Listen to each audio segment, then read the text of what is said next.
Hello, friends. Good afternoon. Am I audible and visible?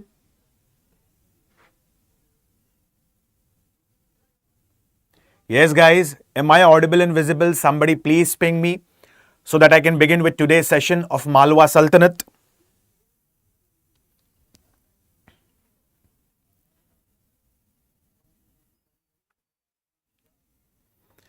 Good afternoon, Bimol. Good afternoon, Nivedita.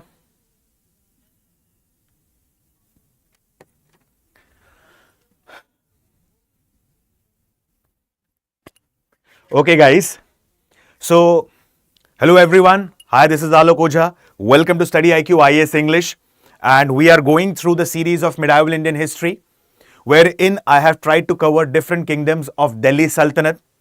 Particularly, we have seen the early Muslim invaders starting from Muhammad bin Qasim, Mahmud of Ghazni, Muhammad Ghori, followed by Slave dynasty, Khilji dynasty, Tughlaq dynasty, Sayyid and Lodi dynasty. We have also seen different aspects of Sufism and Bhakti movement. Apart from this, now we are going to cover particularly different regional kingdoms. And in the previous session, we have covered Gujarat Sultanate. Today we are going to cover the Malwa Sultanate, which is again a very important topic. Like usually what happens, I'll tell you one thing. While going through medieval Indian history, we usually try to cover aspects majorly like, okay, Delhi Sultanate. Apart from this, the important Mughal rulers. Apart from this, we also cover Marathas and their administration and the Peshwas particularly. Yes, these are the important aspects from the exam perspective. But sometimes questions can be asked particularly in a different manner. Like, as I've told you previously in the sessions of ancient and modern India, like UPSC has a tendency to go for a mixture of both fact and concept. Suppose there's a question particularly in the examination, who established the city of Shadiabad, which is also referred as city of joy. So here we have to understand different aspects of Malwa Sultanate as well. Okay. So it is necessary to study Malwa Sultanate as well.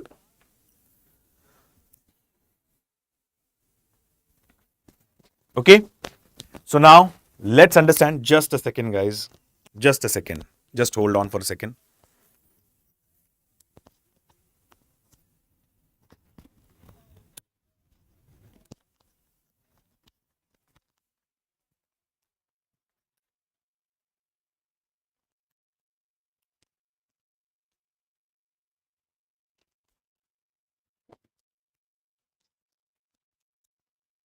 There's a bit of problem with the mic. Just hold on.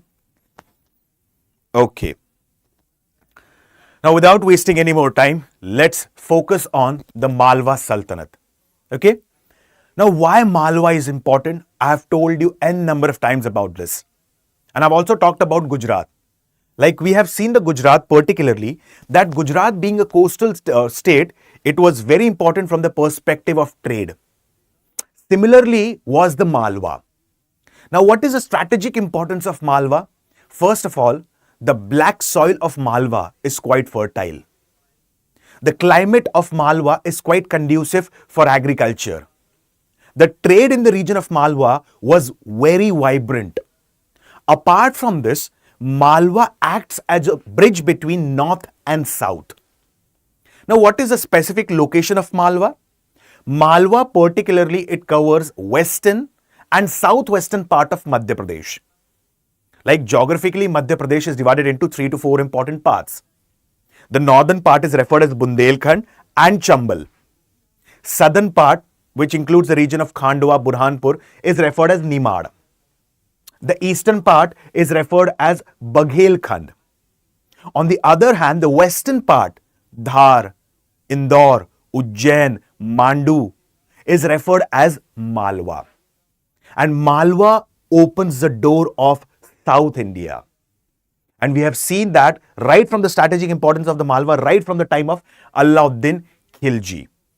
So particularly speaking, Malwa from Alauddin Khilji to Firoz Shah Tughlaq, it was under the reign of different sultans. Okay, like particularly speaking, Malwa was being captured by Alauddin Khilji.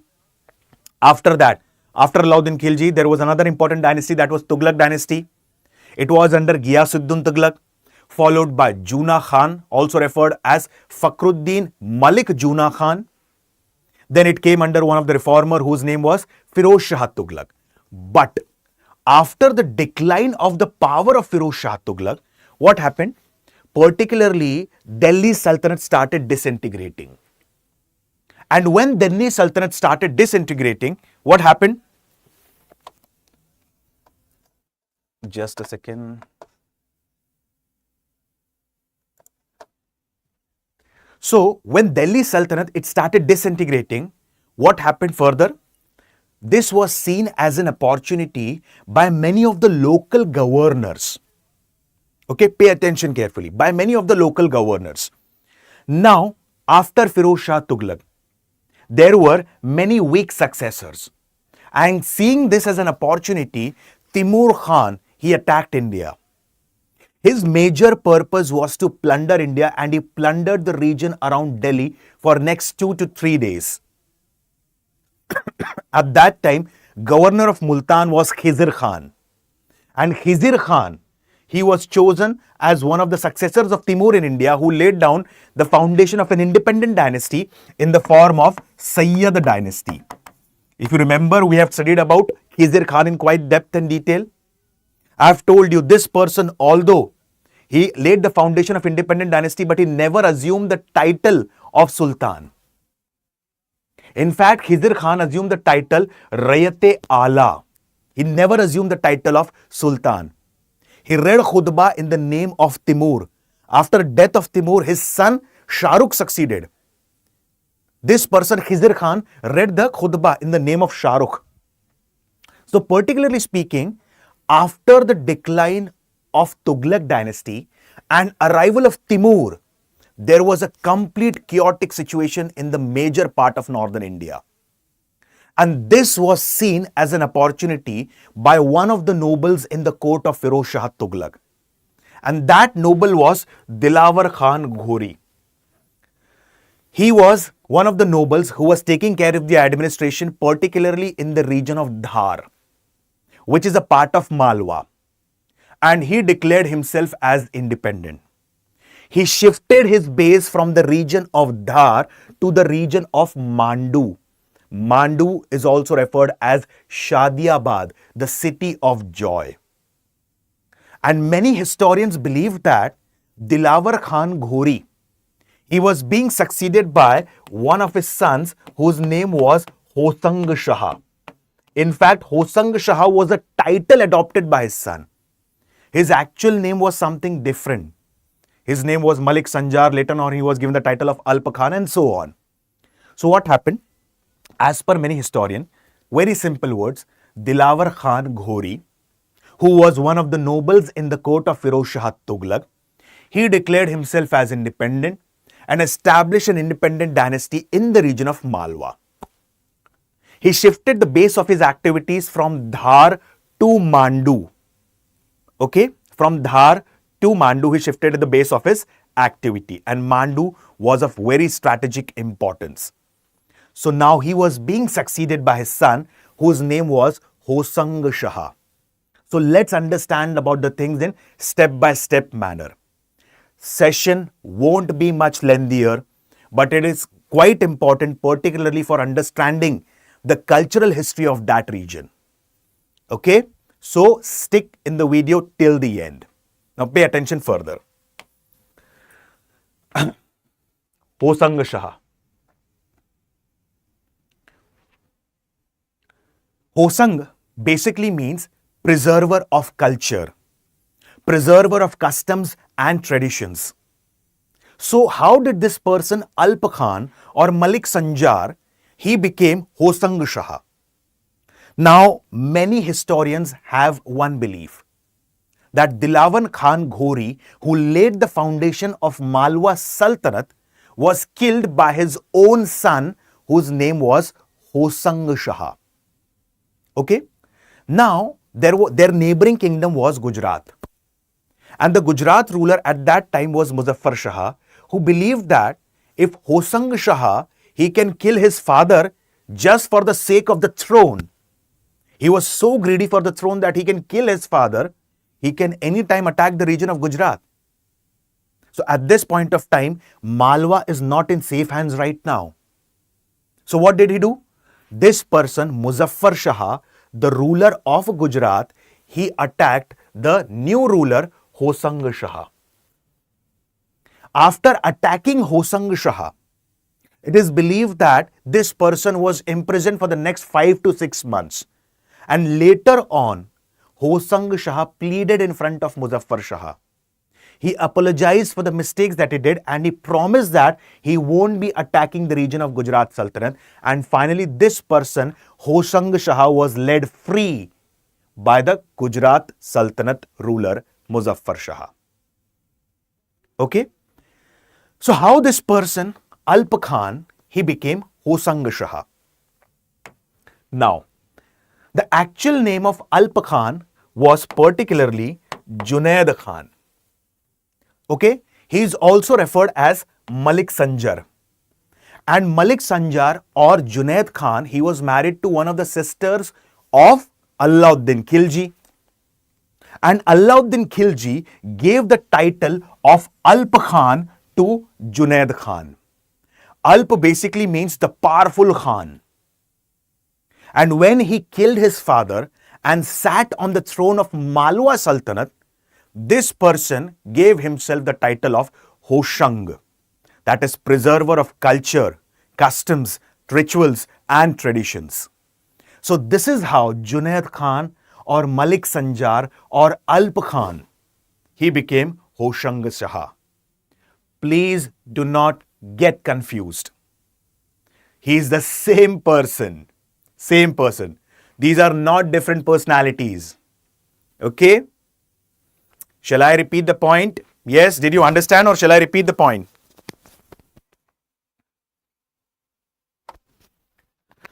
Yes, guys, did you get the point or shall I repeat it? I can understand, like sometimes lot many names, so you'll get confused. Now pay attention carefully. I'll repeat within next 30 seconds for easier understanding of the concepts. Okay? Now listen to me very, very carefully. From the time of Alauddin Khilji to Firoz Shah Tughlaq, Malwa was under Delhi Sultanate. After the death of Firoz Shah Tughlaq, Malwa started disintegrating. This was seen as an opportunity by Dilawar Khan Ghori, who was one of the nobles in the court of Firoz Shah Tughlaq. He declared himself as independent in the region of Dhar and he shifted the base of his activities from Dhar to Mandu, which is again in the region of Malwa. Okay? Historians believe that he was being succeeded by his son, whose name was Hoshang Shah. And Hoshang Shah's actual name was Junaid Khan or Malik Sanjar. He was married to one of the sisters of Alauddin Khilji, and Alauddin Khilji gave the title of Alp Khan to Malik Sanjar or Junaid Khan. Alp Khan basically means the powerful Khan.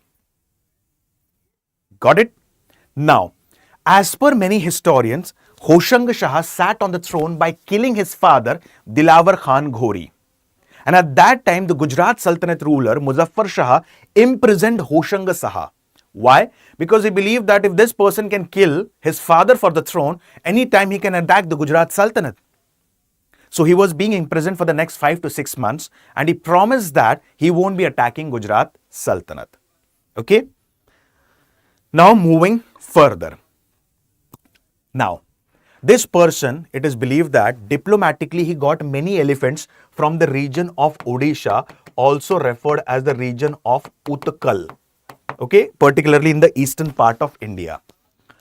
Time and again I have told you one thing, guys, right from the time of Delhi Sultanate, that Mahmud of Ghazni, when he attacked India, he also focused on the elephants, particularly in the region of Utkal. Juna Khan, when he attacked Warangal, Juna Khan means Muhammad bin Tughlaq, when he attacked Warangal, on the way he went back to Utkal or Odisha to get the elephants from that region. Why? I have cited you the example of Megasthenes Indica, wherein Megasthenes mentioned that Indian elephants are stronger than Libyan elephants. So this person, what happened? Hosang Shah, the ruler of Malwa, He wanted to acquire the elephants, particularly from the region of Utkal or Odisha. Okay. So he requested the ruler of Odisha at that time that I want 100 elephants or I want few elephants particularly. The ruler of Odisha denied this request, or he completely avoided or ignored this, what we say, request of Hoshang Shah. Now Hoshang Shah wanted to acquire elephants at any cost. So what did he do? He left Mandu and he started traveling towards the region of Odisha, particularly Jajnagar or Jajpur. He had 1,000 soldiers along with him, the best cavalrymen along with him, and he disguised himself as a merchant. Okay? And he took very precious things from the region of Malwa which are not available in the region of Odisha. So that actually it should look like that he is a merchant and he has 1,000 people along with him. So he came up with many grey horses. He came up with chestnut and so many things from the region of Malwa. He reached Odisha. And as soon as he reached Odisha, the ruler of Odisha came to know about him. He was so perfectly disguised in the dress of a merchant that nobody could recognize him that he is a Sultan of Malwa, Hoshang Shah. Okay? So as soon as this person, the ruler of Odisha, came to know about this, he comes here because he was also fond of grey horses. And he wanted to include them in his personal cavalry, unit. So he comes here. And as soon as he meets Hoshang Shah, these disguised merchants, what did they do? They capture this person, the ruler of Odisha. And they asked him to give 100 elephants to him. Plus a safe passage should be given to them to the region of Mandu. So ruler of Odisha accepted this. And in that case, this is how he got many elephants from the region of Utkal or Odisha, also referred as Jajpur or Jajnagar. So this was one thing about Hoshang Shah. Another simple example of Hoshang Shah particularly was Hoshang Shah. Like, I'll give you one example. I'll give you two examples which exhibits things like, on one hand, it seems like he was a religious tolerant person. And on the other hand, I'll give you a second example that will suggest one thing, that he was a bigot.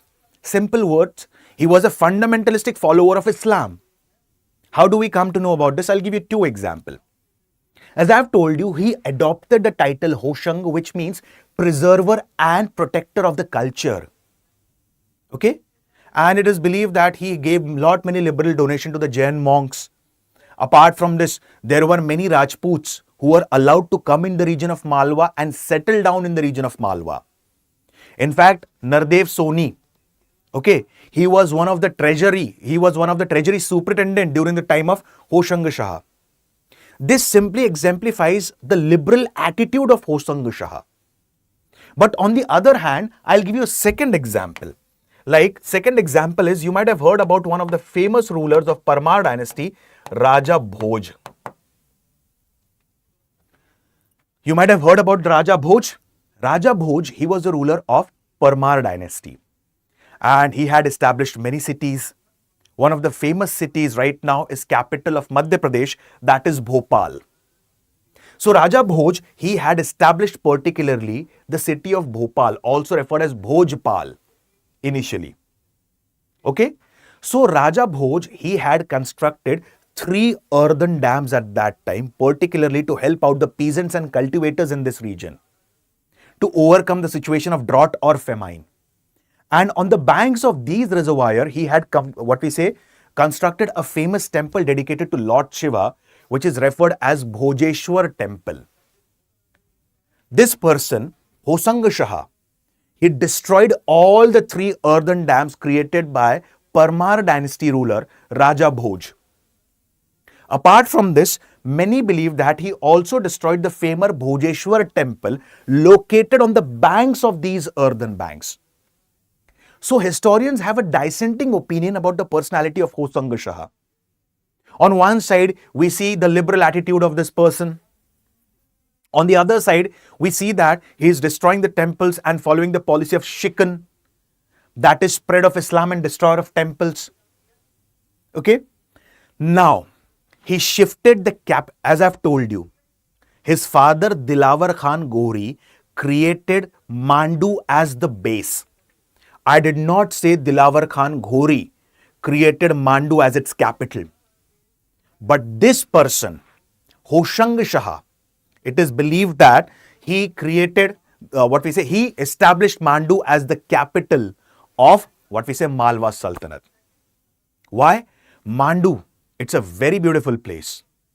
It is surrounded by the mountain ranges, lush green mountains, ravines.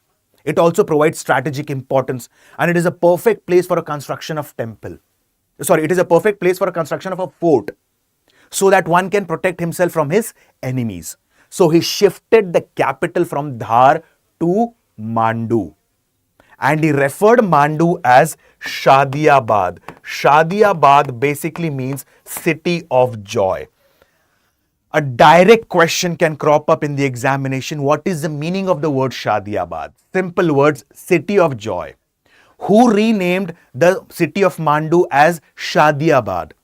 It was being renamed by Hosang Shah. Okay? Apart from this, what happened further? There is a place called as Hoshangabad in Madhya Pradesh. The credit for creation of this place goes to the person Hoshang Shah. It is presently referred as Narmadapuram. I repeat, it is referred as Narmadapuram. In the earlier times, during the ancient time, it was called as Narmadapuram. During the time of Malwa Sultanate, it was renamed as Hoshangabad. Again, it has been renamed as Narmadapuram. So the credit for creation of Hoshangabad goes to the person Hosang Shah. Now I'll give you another important example. I was reading one of the articles and I read about one of the forts which is called as Joga Fort. Like there are two districts in Madhya Pradesh, Devas and Harda district. In between Devas or on the way from Devas to Harda districts, one finds the famous Joga Fort which was being created by a Jat ruler, Joga Singh Rao ji. Okay? So what happened? That fort was not under a good condition.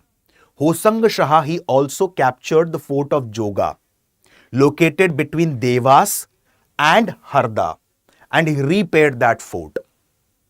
Now Hosang Shah was replaced by Mahmud Khilji. And Mahmud Khilji, he was a very ambitious personality. Rather than saying ambitious personality, he was over-ambitious personality.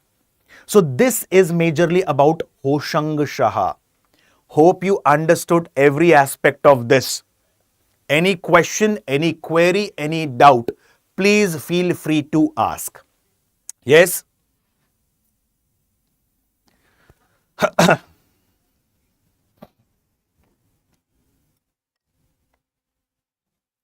Yes, guys, did you understand?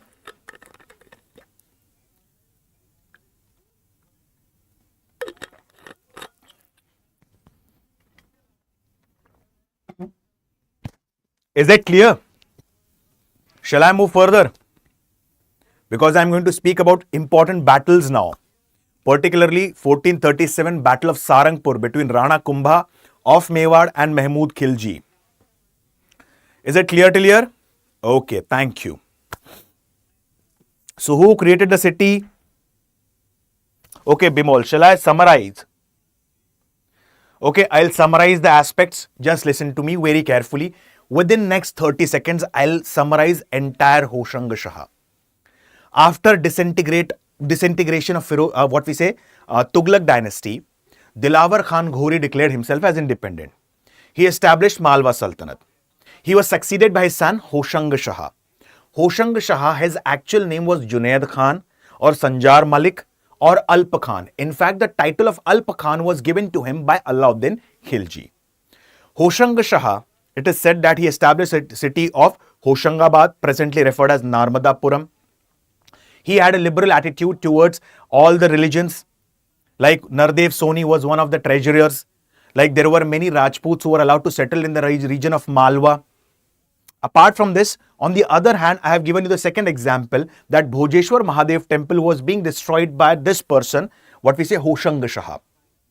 Hoshang Shah, particularly, the Bhojeshwar Mahadev temple was being constructed by Raja Bhoj of Parmar dynasty. Got it? Now, it is believed that he was being poisoned and killed by one of the persons whose name was Mahmud Khilji. So Mahmud Khilji, he poisoned Hoshang Shah, and in fact it is believed that Hoshang Shah had one of the sons whose name was Muhammad. He was also being killed by Mahmud Khilji. So hope you understood the points till here.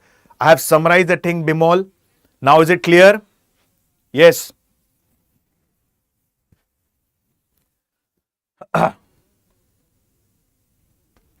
Okay. Now let's understand about Mahmud Khilji in short.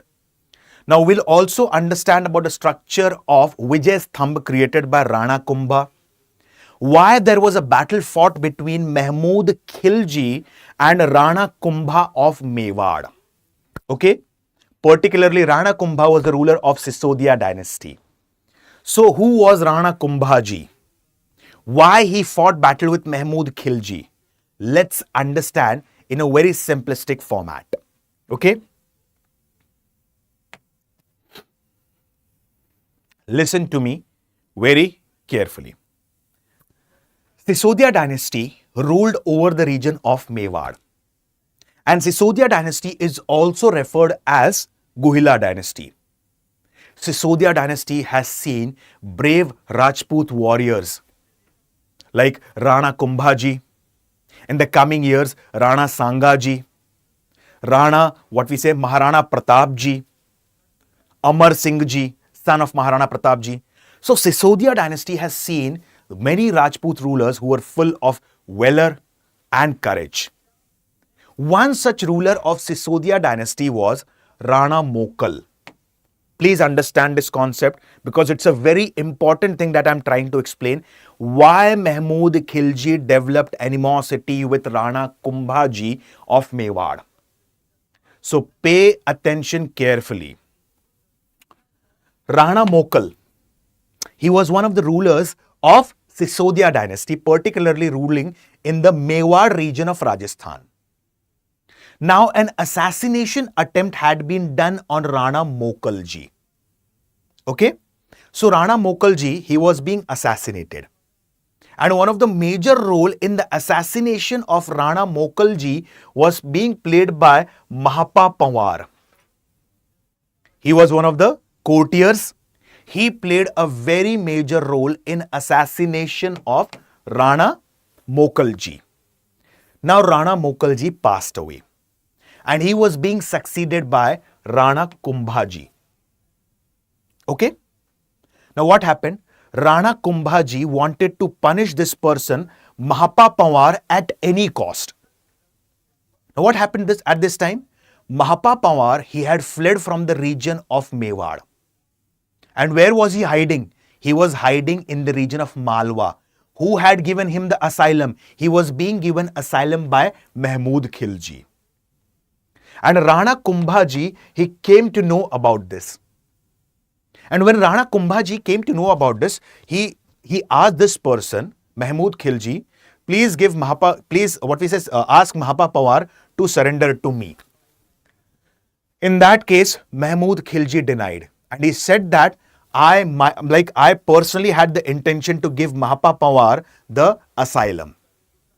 And when these words were being said by Mahmud Khilji, in simple words, the battle between Mahmud Khilji and Rana Kumbhaji is inevitable. It's unavoidable, inevitable. It cannot be avoided right now. So the battle became completely inevitable.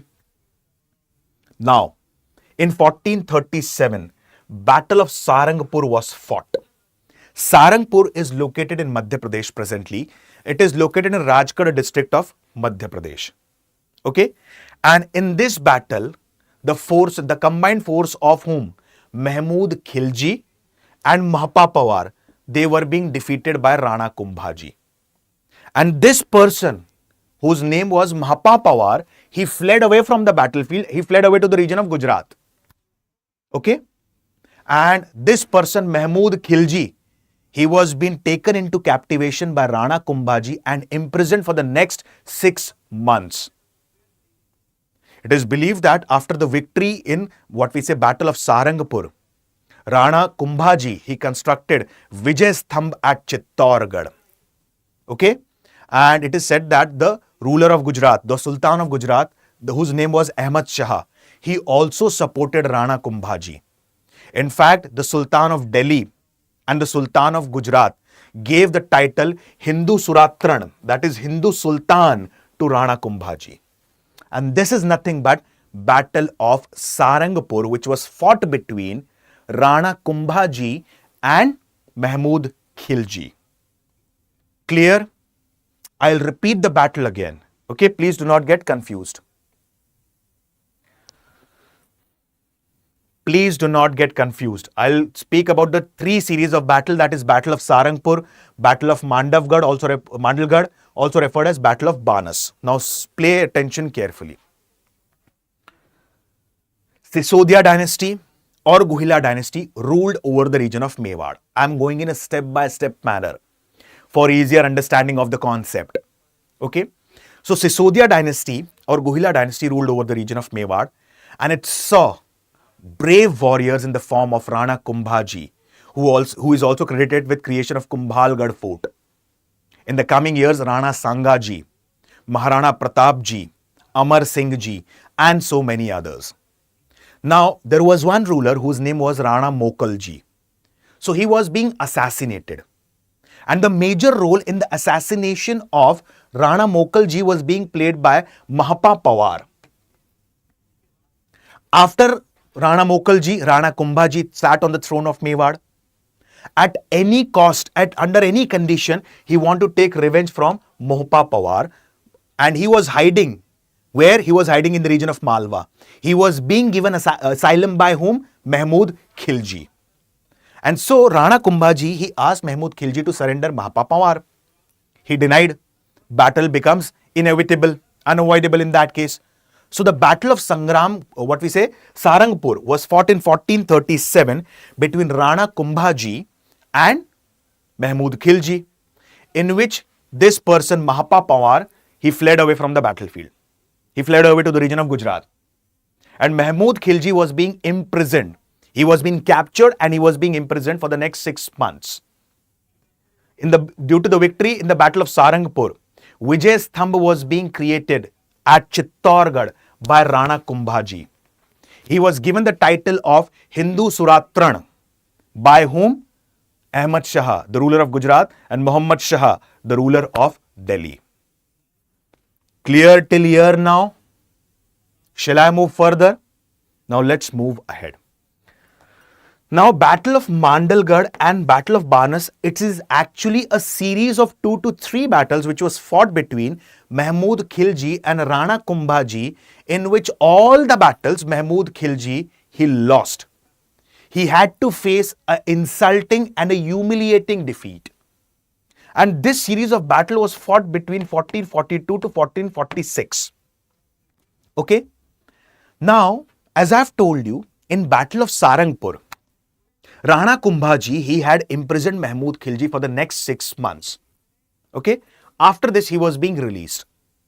And at this time, this person, Mahmud Khilji, wanted to take the revenge at any cost. So around 1442, Rana Kumbhaji was not in the region of Chittor. In fact, he was leading an expedition to another place which is referred as Harauti. And when he was leading an expedition to the region of Harauti, this was seen as a golden opportunity by Mahmud Khilji to attack the region of Chittor and acquire it. Immediately, it is believed that this person, what we say, Mahmud Khilji, he entered the region of Kumbhalner. And after entering the region of Kumbhalner, he wanted to destroy the famous Bana Mata temple located in this place. There was a local warrior whose name was Deep Singhji. He gathered few soldiers and tried to protect the temple for the next 7 days. But on the 7th day, he succumbed to martyrhood. So Deep Singhji, he became a martyr and he died. By now, what happened? Rana Kumbhaji came to know about this, that this person, Mahmud Khilji, he has entered Kumbhalner. Apart from this, he's trying to destroy the famous Bana Mata temple, and Deep Singh Ji has lost his life. Immediately, he dropped his plan of capturing Harauti and started moving towards Chittor, because this person started heading towards Chittor. What happened? At that time, both of them met at Mandalgarh. And now, Mahmud Khilji again for the second time had to face a very humiliating defeat. For the third time, Rana Kumbhaji decided to destroy the kingdom of Malwa Sultanate once and for all. He decided to destroy Mahmud Khilji. And what happened further? He attacked in the region of Banas. Okay? And again for the third time, this person, Mahmud Khilji, lost the battle to Rana Kumbhaji. So this is about the series of battle that was being fought between Rana Kumbhaji of Mewar and Mahmud Khilji. So hope you understood this. Any question, any query, any doubt? Yes, please let me know. Yes, guys.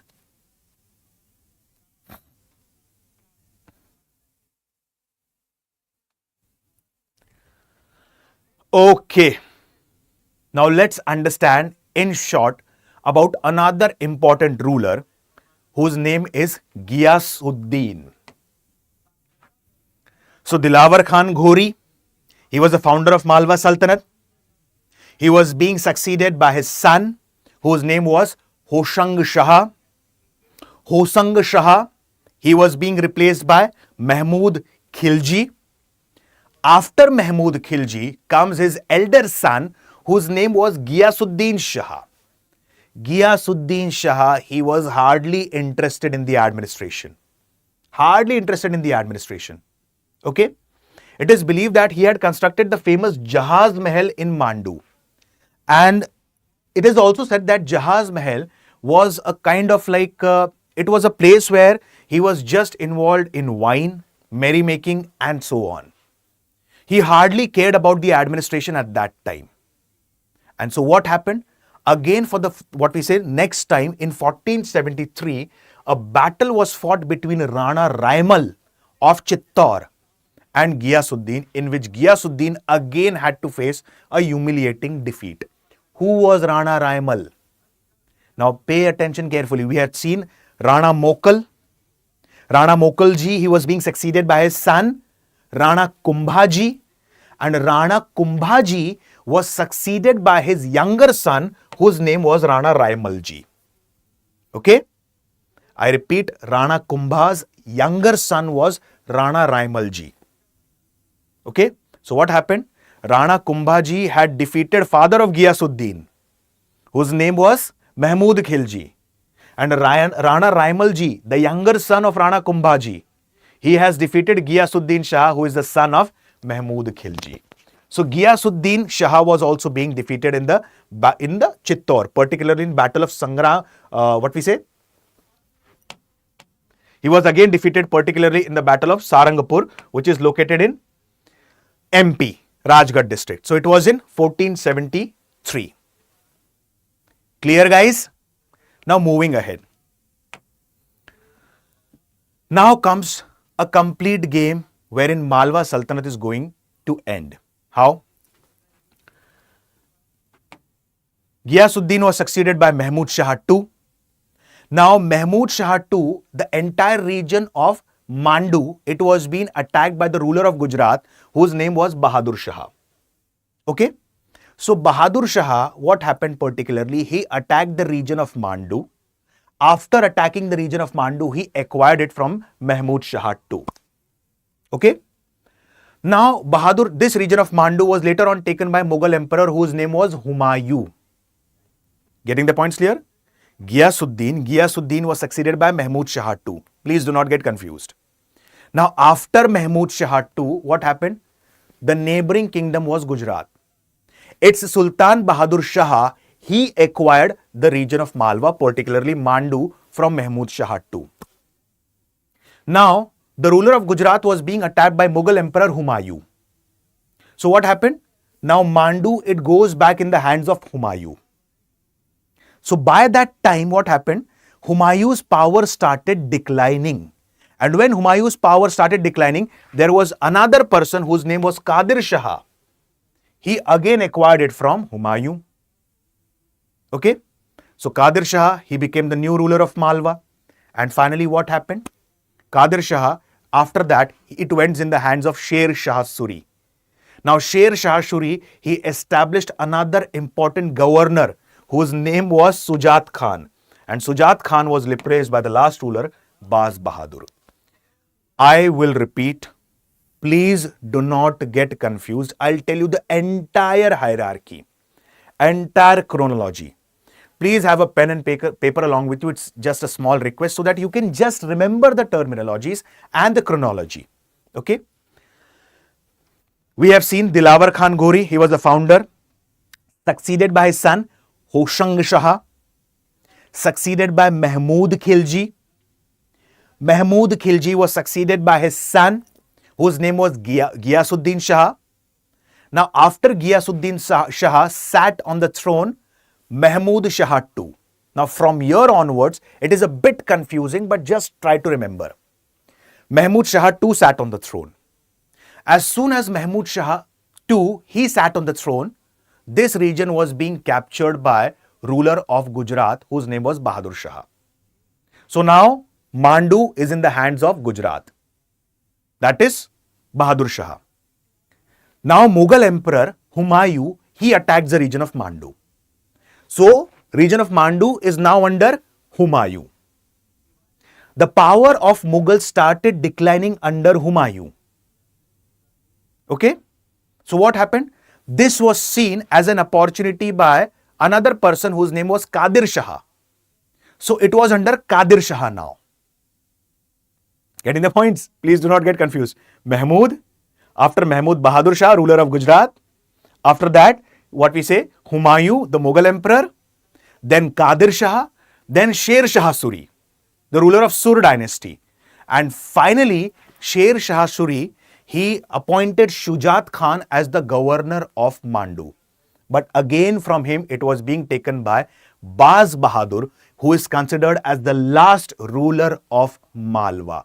Because finally, Malwa will be taken by one of the most powerful rulers at that time, Jalaluddin Muhammad Akbar. So Baz Bahadur, he becomes the last ruler of Malwa. Okay, is it clear now? Do you want me to repeat again? I'll repeat again. But please do not get confused. Do you want me to repeat again? Yes.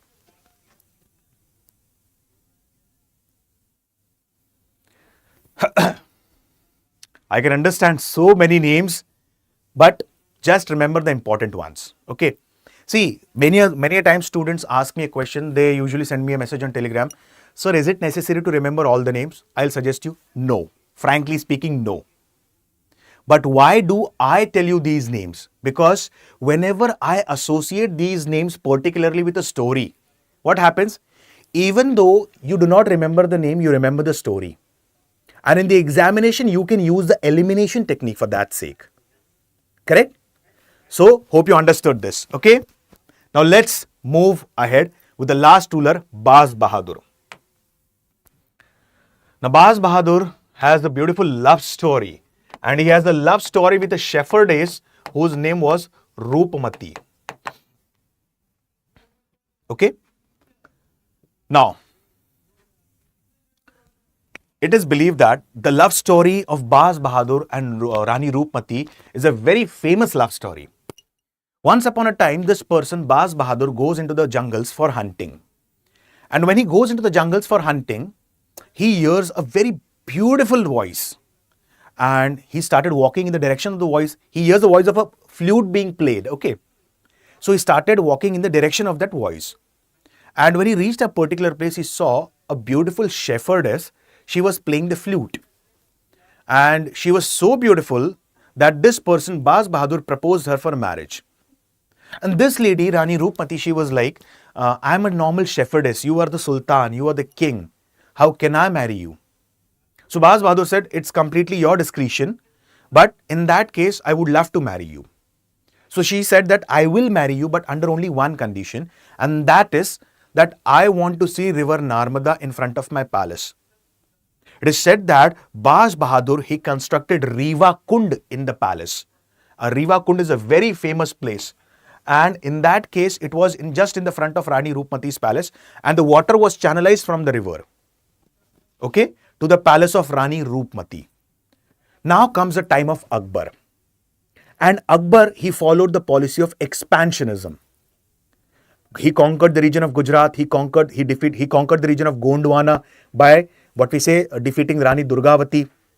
Rani Durgavati ji, also a very brave lady and fought valiantly. Now he sent one of his foster brothers whose name was Adam Khan to conquer the region of Malwa.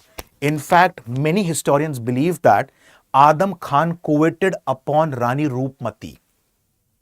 And after defeating Baz Bahadur, he forcibly wanted to marry Rani Roopmati. That was the major reason for attack of Adam Khan on the region of Malwa. But Akbar wanted to acquire the region of Malwa as a part of strategic importance. So Adam Khan, and particularly another important person along with Adam Khan was Pir Muhammad.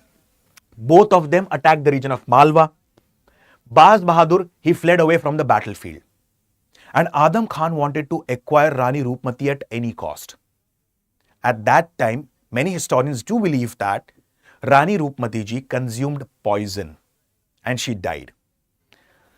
Sometimes later, this person, Baz Bahadur, who had fled from the region of Malwa, he had created alliance with three other rulers. Ruler of Berar, ruler of Khandesh, and he had defeated Adam Khan and his army. So what happened? Akbar, now he dispatched an army under Pir Muhammad. They were being defeated.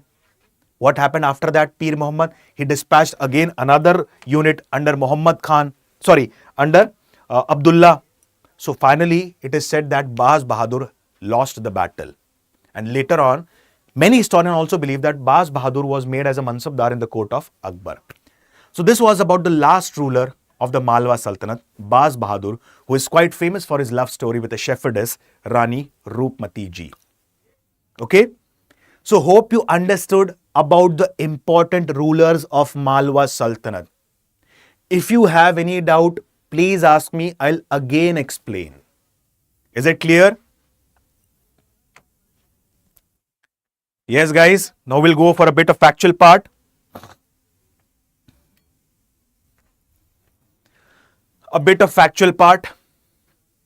Yes. So Jami Masjid located in Mandu. Its construction was being initiated by Hosang Shah, and it was being constructed completely by Mahmud Khilji. Okay, I repeat. So it was constructed by Mahmud Khilji. Sorry, its construction was being initiated by whom? Hosang Shah, who is credited with the creation of city Hoshangabad, also referred as Narmadapuram. And its completion was being done by whom? Mahmud Khilji. Ashrafi Mahal, another important construction. It is just facing opposite to Jami Masjid, and it is again located in Mandu. It was being constructed by Mahmud Khilji. Moving ahead, Hindola Mahal or Swinging Palace. Okay, this was being, it is believed that Hindola Mahal or Swinging Palace, it was being constructed by Hoshang Shah. Then Champa Bauli. It is located very close to Hindola Mahal. Then moving ahead, Jahaz Mahal. It was being created by Ghiyas Shah. As I have told you, Mahmud Khilji was succeeded by his elder son, whose name was Ghiyas Shah. And Ghiyas Shah was not at all interested in running the administration. He was completely involved in consuming wine and merrymaking. And he had constructed a famous Jahaz Mahal.